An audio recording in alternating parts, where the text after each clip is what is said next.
रामकृष्ण हरी. आमच्या सावरगाव नगरीमध्ये ज्ञानेश्वर माऊली समाधी सोहळ्या निमित्ताने सप्ताहाला त्या 11 वर्षे पूर्ण होऊन 12व्या वर्षामध्ये पदार्पण केले त्या सप्त्यात.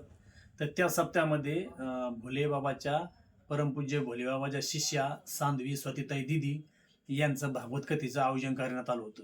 आणि त्या अनुषंगाने आम्हाला ते भागवत ऐकण्याचा योग आला.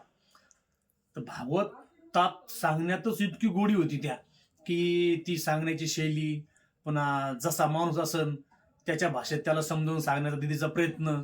आता आम्ही आजपर्यंत कोणत्याच कथा ऐकल्या नव्हत्या, कधी कथेला जाण्याचा योगच नव्हता आला, परंतु त्या सप्ताहात 2 ते 3 दिवसाचा योग आला आम्हाला दिदीचं भागवत ऐकण्याचा.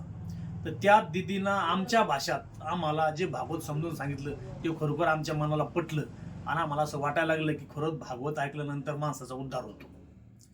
भागवत ऐकल्यानंतर माणसाचा उद्धार होतो असं आम्हाला वाटायला लागलं. दिदीची सांगण्याची शैली, दिदीचा स्वर आणि दिदीचं तिथे गायन करून सांगण्याची शैली आम्हाला आवडत गेली. आणि त्या योगाने काय झालं, 4 ते 5 दिवस ते भागवत माझ्या ऐकण्यात आलं. परंतु आता पुढच्या वर्षी पण दिदीचं भागवत आमच्या इथं पुन्हा ठेवलेलंच आहे. तर आम्ही यावेळेस जे ऐकणं नाही झालं ते आम्ही पुढच्या वर्षी सतत 7 दिवस हजर राहून ऐकण्याचा प्रयत्न करून घेऊ आणि आम्हाला आमचा उद्धार करून घेण्याचा प्रयत्न करून घेऊ. म्हणजे माणसाचा उद्धार होत असतो हे आम्हाला फक्त दिदीच्या मुखातूनच ऐकायला भेटलं. कारण आतापर्यंत पुढे कीर्तनाला जाणं नाही, कुठंच जाणं नाही, पण ते योग दिदीच्यामुळे आमचा ऐकण्याचा आला आणि आम्हाला त्याची गोडी लागली.